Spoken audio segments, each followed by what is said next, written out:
This is Jameson with Cooper Fleet Services. Today is August 27th, 2021, and this is recent automotive news.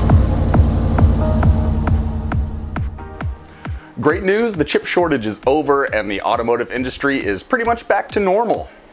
Psych. Nothing has gotten any better over the last week. Auto manufacturers are still struggling to get the parts that they need and canceling even more orders. Not to mention the world dealing with the tragic events in the Middle East that are still unfolding, and my heart goes out to those people.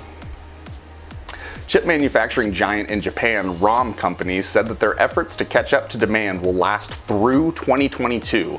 In an interview with Bloomberg last week, ROM's CEO Isao Matsumoto said, "All of our production facilities have been running at their full capacity since September of last year, but orders from customers are overwhelming." He also stated, "I don't think we can fulfill the backlog of orders next year." ROM's customers include Ford, Toyota, and Honda. Microchips on average are taking 20 plus weeks to receive from the manufacturers. This is by far the longest lead time since that data has been recorded. ROM is planning on investing more than $500 million in increasing their capacity this year, but even with that huge investment, it still looks like things may continue to be rocky until late next year or even out to 2023. GM held their Solution Summit this week in Dallas. Most of the focus was on GM's new 000 initiative. This initiative is for a world with zero crashes, zero emissions, and zero congestion. This summit is mainly targeted at businesses and fleets, many of which are finding it almost impossible to get the current inventory they need from GM to keep their businesses going right now. GM seems to be pitching more of some blue sky BS, telling everyone to keep looking far into the future so they don't see the massive failures of production right now. Remember, these manufacturers were talking earlier this year about getting production smoothed out by Q3 of this year. Here we are with only a few weeks left in Q3, and now they're talking about plans for 2030. Feels like GM right now is more interested in selling stock and an image instead of actually producing vehicles. Ford is now delaying their return to work plans for employees that are currently working from home until early next year.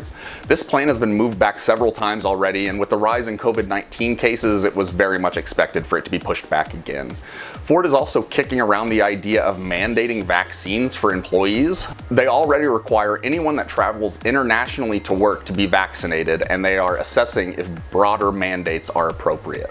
GM is requiring all 42,000 salaried employees to disclose vaccination status to the company. They are claiming that this is so that they can use the information to help make safety protocols.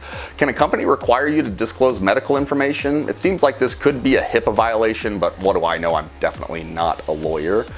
GM's relationship with their battery manufacturer, LG, is being put to the test. GM faces another recall on their electric Bolt for batteries catching fire. This is the third recall this year from this issue. This in total is expected to cost more than $1 billion, and the two companies' relationships will be performing a joint investigation as to who will be left with the bill. This has the potential to trash this relationship and maybe even wind up in court. That's been it for automotive news this week. Sorry I don't have any more good news.